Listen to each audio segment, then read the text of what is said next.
السلام عليكم ورحمة الله وبركاته. ازيكم يا حبايبي؟ يا رب دايما تكونوا بخير.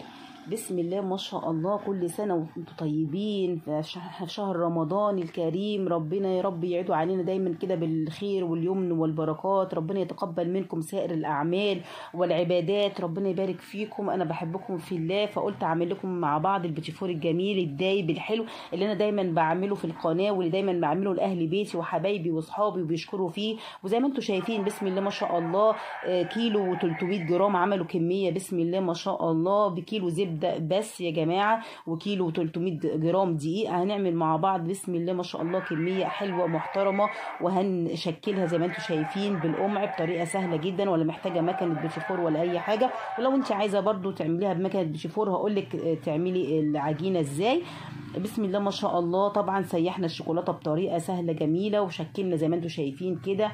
هنقول كل حاجه مع بعض واحده بواحده. يمكن الفيديو طويل حبايب قلبي، بس عشان اخواتي وحبايبي وبنات الصغيرين مبتدئين يتعلموا ويستفادوا، ومفيش حاجه تكون تركايه فايتاهم ولا اجري بيهم، ولا يحسوا ان احنا يعني في حاجه ناقصاهم، ولا تركايه من الف للياء زي ما بيقولوا، من طقطق لسلام عليكم حبايبي. ربنا يبارك فيكم. لو عجبكم الفيديو لايك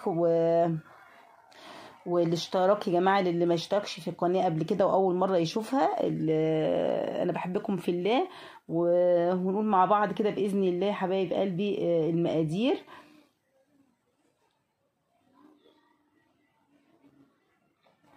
طبعا الدقيق يا جماعه يكون متعدد الاستخدامات. الدقيق يكون متعدد الاستخدامات، يعني البيتيفور بنعمله بالدقيق بتاع الكحك والبسكوت ويكون متعدد الاستخدامات. ممكن برضو مكتوب عليه كده اهوت او كحك والبسكوت عشان يطلع معاكي بيتيفور جميل.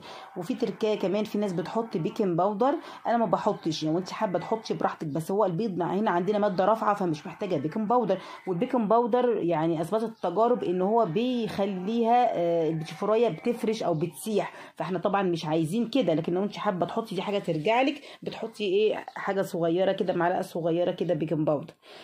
تمام. انا ما بعملش عشان نطلع البيتيفور جميل ودايب وناعم وزي الفل زي ما انتم شايفين. دول 2 كيلو، بس انا هاخد كيلو و300 جرام. يعني هاخد الكيس دوت و300 جرام من هنا.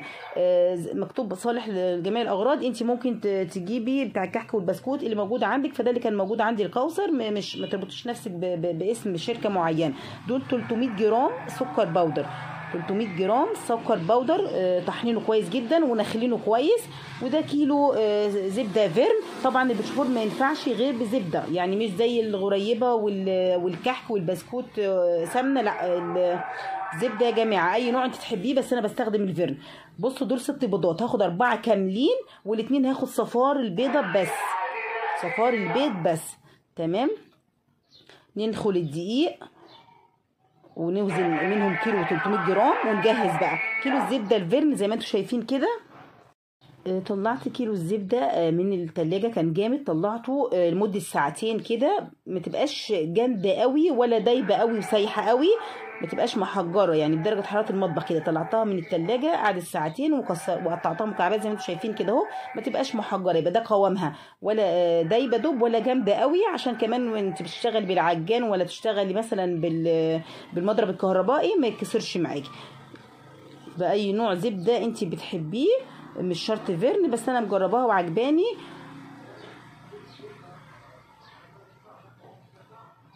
هنحط الزبده عليهم 300 جرام سكر البودر زي ما انتم شايفين، حاطين عليهم 300 جرام السكر البودر مطحون كويس ومنخول كويس، وذره ملح زي ما انتم شفتي، هبابه كده ذره ملح.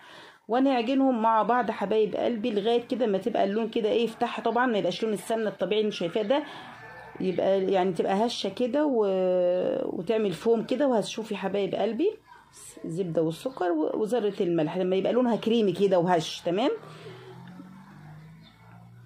لونه هيفتح ويبقى عامل زي كريم شانتيه كده اهوت، ويبقى هش. ودول البيضه هم كسرتهم 4 بيضات كاملين، وخدت 2 صفار، والبيضتين التانيين خدت منهم الصفار وشلت الزلال اهو. ده هشيله على جنب في علبه في التلاجة. اعمل معاه يعني ازود عليه بيض، واعمل قرص بيض، اعمل شكشوكه، اعمل اي حاجه تحتاجيها في البيض مفيش مشكله. واحده واحده كده بالعجان، او لو انت مضرب كهربائي مفيش مشكله، او بايدك مفيش مشكله برضو، نفس الخطوات. الاول قبل العجان كنت بشتغل بايدي، ما فيش اي مشكله. بعمل الاول بالراحه كده بس كده عشان ايه نخلط السكر كده وما يعفرش، وبعد كده ايه بشد ايه عليها اللي ايه الدرجه والسرعه زي ما انتم شايفين كده اهو. وكل شويه مثلا بوقف العجان وبقلب من الجناب واجيب من الجناب واجيب من تحت، عشان البوله بتاعت العجان غويطه، فممكن يكون من تحت مثلا في سمنه ما اتقلبتش كويس او الزبده يعني ما اتقلبتش كويس. او بنزل كده من على الكف بتاع العجان في حته زبده اهي لسه برضو ايه لونها غامق ما اتضربتش كويس، فبنزلها. وهجيب دلوقتي برضو معلقه خشب من كبيره لان نسبته ضعيفه فكميه كبيره، فهجيب من تحت كده وجبت من تحت ومن فوق. السكر اختفى واللون جميل زي ما انتم شايفين والقوام ناعم. نحط البيض بقى، بيضه بيضه يا حبايبي اهو. بصوا البيض نحط عليه معلقه صغيره فانيليا او كيس لو انت عندك من اكياس البودر، لكن انا يعني النوع ده بجيبه حلو قوي من عند مستلزمات الحلواني. بحط معلقه صغيره كده ريحته خطيره جدا. وهحط بيضه بيضه عشان ما يفصلش وان يتعبك في ان انت تضربي وتعجني بايدك كتير والكلام ده كله، لا يعني انت بتحطي بيضه بيضه، ولما تختفي البيضه بتحطي غيرها، تختفي تحطي غيرها وهكذا، عشان زي ما قلت لك تاني ما يفصلش منك او يتعبك قوي في العجن. كل ما تختفي تحطي التانية، تختفي تحطي التالتة او الكمية اللي وراها وهكذا لغاية ما تخلصي الكمية بتاعت البيض كلها زي ما انتوا شايفين.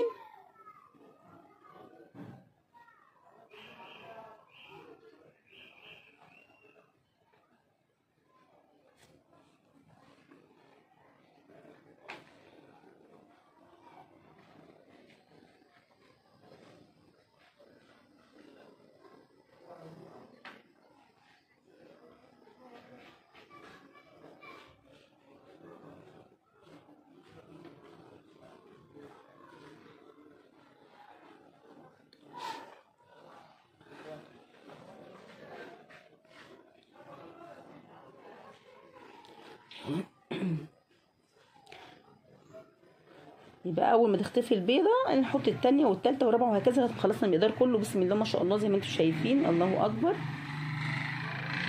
ورجع القوام كريمي ومتماسك زي الاول وزي الفل اهو بعد ما خلصنا كميه البيض كلها. بسم الله ما شاء الله حاجه تحفه. هنحط الدقيق يا حبايب قلبي مره واحده اهو، كيلو 300 جرام منخولين وزي الفل هنحطهم مره واحده.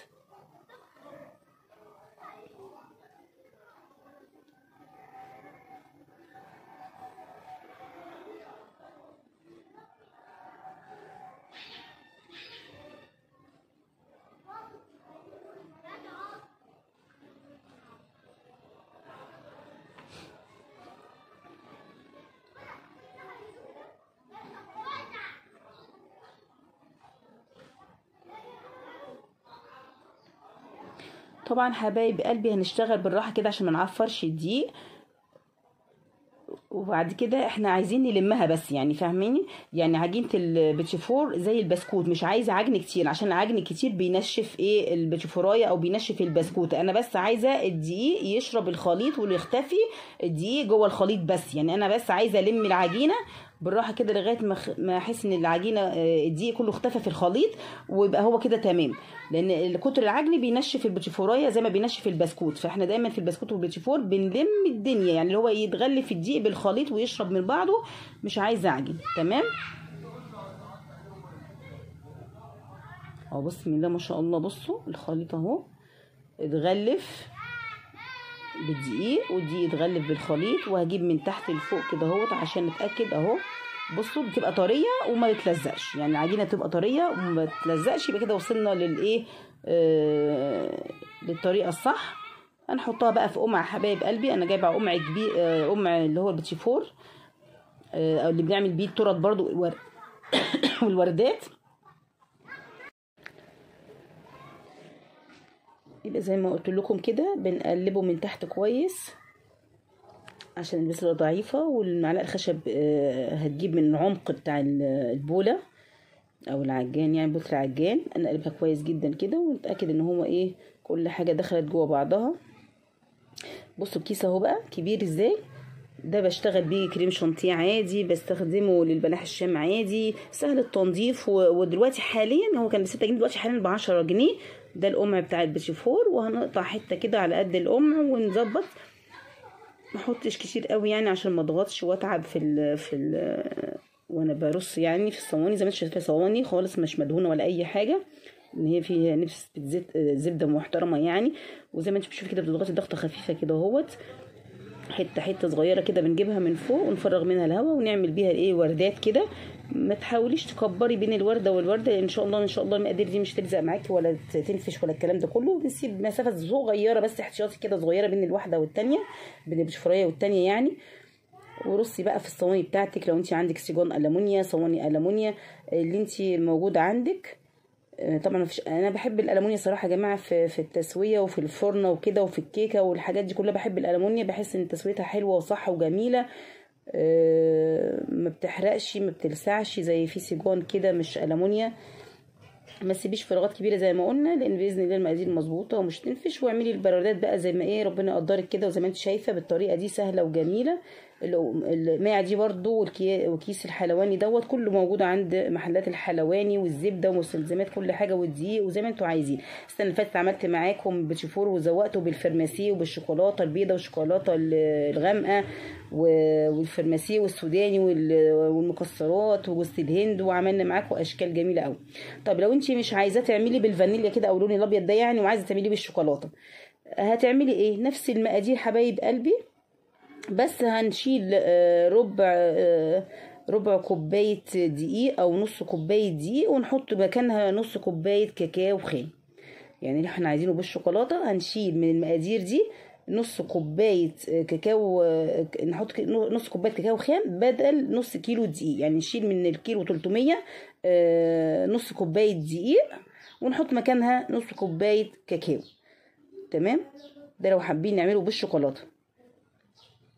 والمره دي هوريكم ازاي هنعمل نص زي ما انتم شايفين كده ابيض، ونص بالشوكولاته برضو هوريكي. بس انا بتكلم عشان لو انت حبيتي تعملي المقدار كله بالشوكولاته. طبعا لو انت اهو الصاج اهو، بس انا ما نصحكيش ان الصاج بتاعي انا ممكن يكون غير الصاج بتاعك. لو صاجك المونيا تمام، الصاج ده مش المونيا حاسه بيحرق يعني الحاجه من تحت حبايب قلبي. فاللي مش عاجباكي بتشيليها بمنتهى السهوله زي ما انا شلتها كده. اللي بتحس ان هي مفرغه او ما فيهاش هواء او مش مظبوطه بشيلها بالسكينه بمنتهى السهوله واعمل غيرها وما فيش اي مشكله، والموضوع سهل وبسيط. بتتعمليها زي البسكوت كده، بيبقى شكلها حلو لما بيتلزقوا هما الاثنين في الشوكولاته او المربى ويتحطوا على بعض ويتشكلوا، بيبقوا جمال قوي. طب حبايب قلبي، لو انت عايزه تعملي بالمكنه مش بالقمع، بتزودي ربع كيلو دقيق بس مش اكتر من كده. بتزودي ربع كيلو دقيق بحيث العجينه تبقى متماسكه شويه عن القمع وتبقى معاكي حلوه في الايه في المكنه. لكن الطريقه دي للقمع عشان خاطر تبقى سهله عليكي ان انت ايه بتشكلي. وزي ما قلنا نحاول على قد ما نقدر المقاس يبقى واحد، عشان لما يتحطوا الاتنين على بعض يبقى ايه يلزقوا يبقى قد بعضيهم يعني، سواء في الطويله اللي عامله زي البسكوت او سواء المدوره.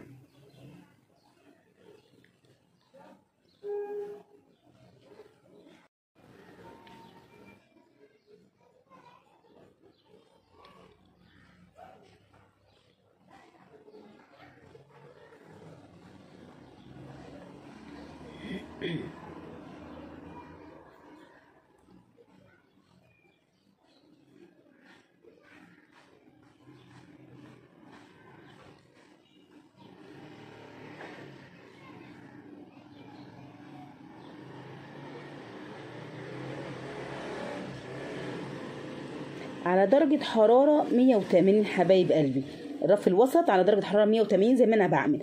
لكن لو انتي فرنتك يعني لو فرنك سخنة يبقى 170 180 عشان هو بيبقى عايز هادية، يعني نار هادية. لو انتي نارك هادية يبقى فرنتك هادية يبقى على 200. تمام، يعني لو انتي فرنتك نارها هادية يبقى على 200، نارها كويسة وعالية وحلوة يبقى على ايه 180 او 170. عملنا بسم الله ما شاء الله نص الكميه. وهنيجي جبنا بقى الكاكاو الخام، انا بشتغل بالكاكاو الخام الاسباني حلو، ونخلتهم زي ما انتم شايفين نخلتهم وحطيت عليهم معلقتين سمنه او زيت ذره. لو انت عندك زيت ذره او زبده من اللي استخدمتيها الفير، او سمنه بلدي او معلقتين زيت ذره اللي موجوده عندك. انا صراحه ما كانش عندي فحطيت زي ما انتم شايفين كده ايه سمنه من كريستال عادي او جنة عادي. حطيت معلقتين على معلقتين الكاكاو وانا نخلتهم وحطيتهم على بعض زي ما انتم شايفين كده، وقلبته كويس جدا جدا. وهنحطهم بقى ايه ونلف لفه كده ايه بحيث ايه يتشرب العجينه البيضه دي وتتغلف باللون الشوكولاته. بس هو ده اللي احنا عملناه. لكن لو من الاول خالص هنشيل ربع كوبايه كاكاو، او ربع كوبايه نص كوبايه او ربع كوبايه كاكاو، ونحط مكانها ايه مكان الدقيق. يعني زي ما انا قلت لكم من الاول خالص، لو انتوا عايزين تعملوا المقدار كله من اول لاخر شوكولاته، بنشيل نص كوبايه دقيق او ربع كوبايه دقيق، ونحط ايه مكانها ربع كوبايه يعني لو شلنا ربع كوبايه يبقى نحط ربع كوبايه، لو شلنا نص كوبايه يبقى نحط نص كوبايه، اللي هو ايه نبدل الدقيق بالكاكاو بس، ويبقى نفس الطريقه حبايب قلبي. تمام. جبت برضو كل الحروف عشان في حتت من الجنب ممكن ما يكونش طالها الشوكولاته او الكاكاو.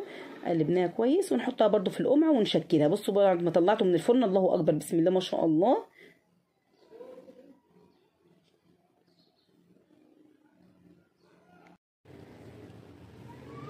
شفتوا يا حبايب قلبي درجه السوا جميله ازاي؟ عايزه تديها لون من فوق او من تحت ماشي، عايزه تعملي زي ما قلت لك كده الدرجه الفاتحه كده جميله وحلوه وقد بعض زي ما انت شفتي كده، عشان نلزقهم بالايه بالمربى او بالشوكولاته. لما مربى المشمش تلزقيها بيها، الا الشوكولاته لو انت حابه اللي يريحك، الاتنين هيبقى حلوين وطعمين. بس المربى بتطريها اكتر وبتنعمها اكتر، لكن الشوكولاته بتخليها ماسكه نفسها ومتماسكه اكتر، فاللي يريحك. الاتنين حلوين، واحنا ساعات بنحط مربى وساعات بنعمل زي ما راجي هعمل معاكم بالشوكولاته. المهم بتلزقيها باي طريقه انت تعجبك. بصوا برضو كمان دلوقتي اهو عملنا اللي بالشوكولاته جميله ازاي، صغنونه كده وجميله. كل ما بتخلص الصواني بسيبها يعني بشيل اللي جواها وما تبرد، واروح ايه حاطه مكانها نفس الصواني بتاع البسبوسه ال3 كبار زي ما انتم شايفين. لو تلاحظوا انا بعد ما خلصت منهم الكميه البيضاء عملت بيها اللي بالشوكولاته جميله، بسم الله ما شاء الله.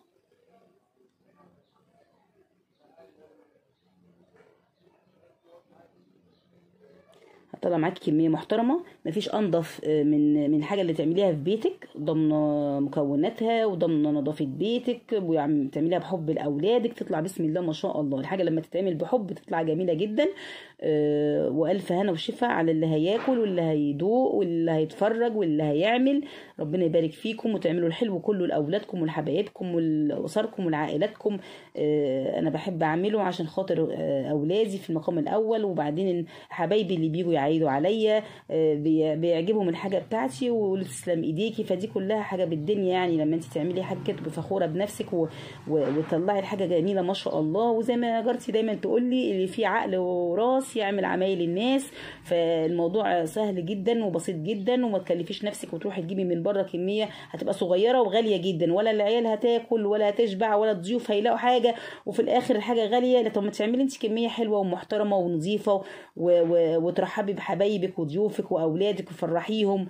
كل سنه وانتم طيبين، وربنا يسعدكم ويدخل البهجه والفرح كده على بيوت المسلمين كلها يا حبايب قلبي. بصوا بسم الله ما شاء الله، بصوا طريقه التسويه ودرجه التسويه واللون والشكل والقوام، الله اكبر الله اكبر. كميه حلوه ومحترمه. عملنا اللي بالشوكولاته والابيض والطويل والمدور. بصوا ام علبه شيفور اللي هو الجميل ده يا جماعه، اللي انا بعمل بيه وردات الكريم شانتيه في التورت. بسم الله ما شاء الله. بس زي ما قلت لكم بلاش السيجان، لان بصوا السيجان يعني ضعيفه فبتحرق يعني. فلكن انت عندك صواني المونيا جميله تبصوا شايفين، بس الحمد لله تمام يعني. برضو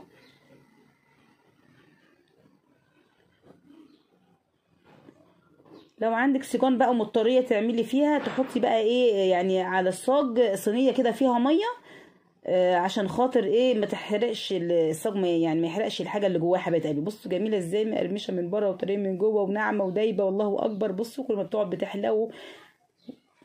تاني يوم باذن الله يبرد كده ويبقى حلو، واشكله بقى معاكم ان شاء الله، واشكله معاكم حبايب قلبي. بصوا بقى تاني يوم اهو الشوكولاته البيضاء بشرتها وهحطها على حمام بخار ميه، والشوكولاته البني هي برضو هبشرها نفس الكلام عشان تبقى سهله عليا، واحطها في طبق وتحتيها حاجه فيها ميه. اهم حاجه الميه ما توصلش للطبق، زي ما انتم شايفين كده الميه ما توصلش للطبق. بصوا الميه بتغلي اهي في حاجه، وهحط عليها الطبق. الميه تبقى بعيده جدا عن الشوكولاته عشان ما تخرصش وتبوظ، اديني قلت على البخار بتلاقيها ساحت وبتقلبيها كده وتمام. لو انت عندك مايكرويف حطيها 30 ثانيه وبعدين طلعيها قلبيها. لو محتاجه تاني بتحطيها، مش محتاجه خلاص، عشان برضو كتر السخونيه بتخرز الشوكولاته وبتبقى مش حلو. ده جزء من البيتفور زي ما انتم شايفين اهو. يستحب ان انت تحطيه في حاجه بلاستيك عشان ما يشربش السمنه حبيبه قلبي. تحفظيه في حاجه بلاستيك. وانا حاطه بين كل يعني البيتشفور بحط بين كل برضو رق ورق كيس بلاستيك بتاع لبن كده بفتحه واحطه فيه، عشان ايه ما يطريش بعض وما يبقاش وحش ولا الكلام ده كله، بيبقى جميل ومحتفظ بالسمنه بتاعته. والصينيه بتاعتنا برضو حاطه عليها كيس بلاستيك اهو فتحاه بتاع اللبن وفتحاه. هنجيب البشفرايه اهي قد بعض ودايب وجميل، هنحط فيه يعني زي ما بيقولوا ايه لحسه كده ايه شوكولاته او مربى مش لو انت حابه، بيبقى مربى مش كده مضروبه كويس كده اهوت، وبتديها ايه دهنه زي ما انت شايفه كده او لحسه زي ما انا عملت كده، وتحطي الاتنين في قلب بعض في ثواني بتشد وبتجمد وتبقى زي الفل. وتمسكيها تغطسيها بقى في الشوكولاته البيضاء، الشوكولاته الغامقه اللي انت عايزاها كده. بس ماشي، انا المره دي هكتفي بيها كده عشان تبقى رقيقه وحلوه وتغيير. المره اللي فاتت كنت بعد ما بغطسها بالشوكولاته كده او بالمربى بروح مغطساها بقى ايه سوداني مكسراه، جوز الهند، فرماسيم، الوان او شوكولاته اللي يريحك برده والشكل اللي يريحك. وده موجود وده موجود في القناه يا حبايب قلبي.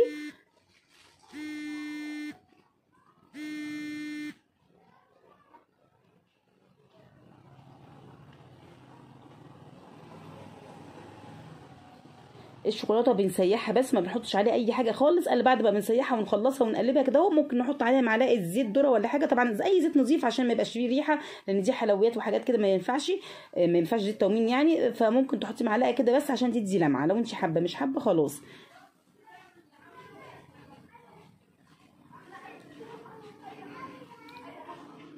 اهو بكرر لكم تاني حبايب قلبي ازاي بنحطه وازاي بندهن وازاي بنعمل. وشكلي بقى مره ابيض ومره شوكولاته عشان في الرص كده وانتي بتقدميه للضيوف يبقى شكله حلو وجميل.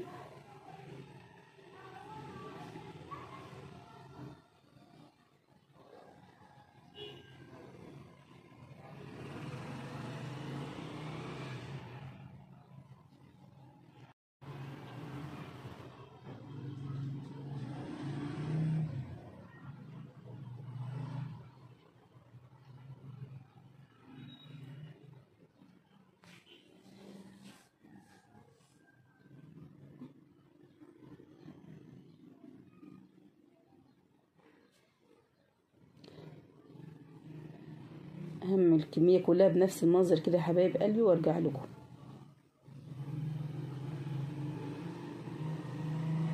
بصي البني بقى يا حبايب قلبي اللي بالشوكولاته برضو عايزه اوريكم.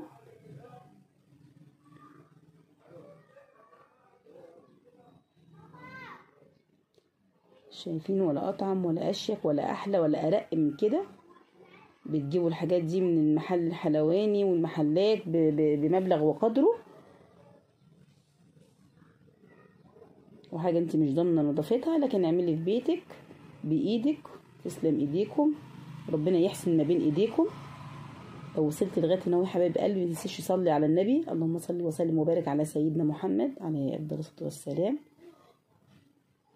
اذكري الله طول ما انت قاعده في المطبخ، اذكري الله تاخدي ثواب والحاجه تطلع جميله. الا بذكر الله تطمئن القلوب. ربنا يطمن قلوبنا كده جميعا يا رب.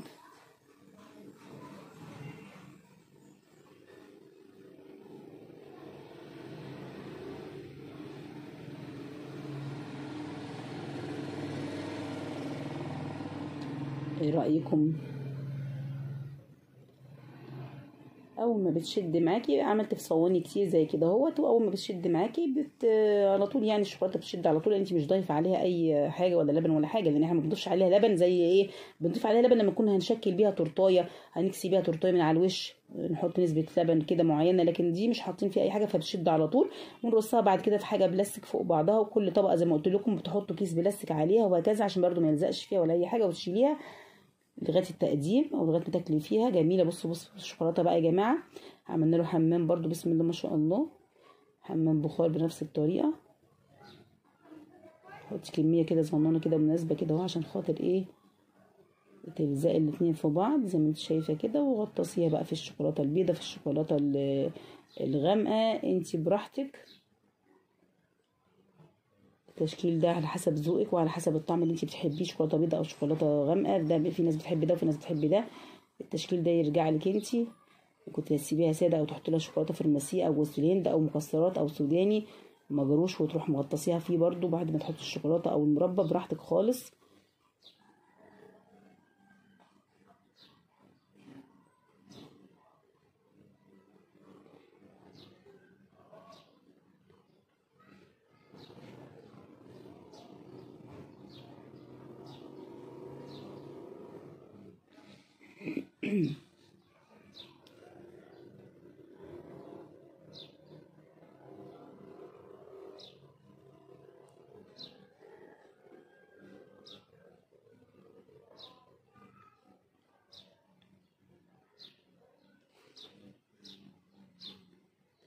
او مره بتشوفورايه بيضه ومره بتشوفورايه شوكولاته، عشان خاطر ايه لو وقعت منكم عادي مفيش اي مشكله. زي ما انتم شايفين كده كده احنا كنا هنغطسها، فهي اتغطست مع نفسها ومستعجله على ان هي تاخد قص شوكولاته. جميل. كل اولادنا بيحبوا الشوكولاته، مفيش حد بيختلف عليها، عشان كده المره دي عملتها بشوكولاته بس، تغيير مطلوب زي ما قلنا.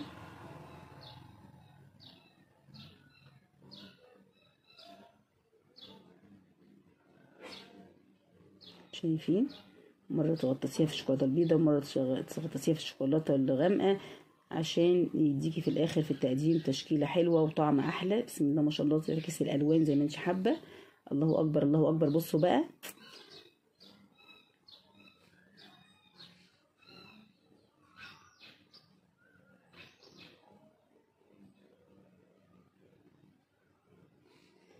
يا جمال ويا جمال، وحاجة كده فاخر من الاخر. بسم الله ما شاء الله.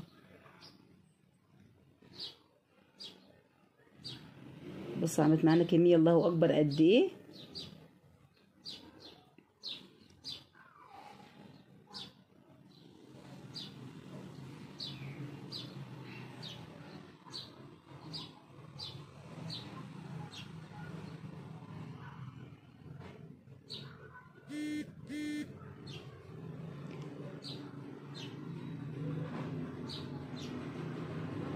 انا بحبكم في الله،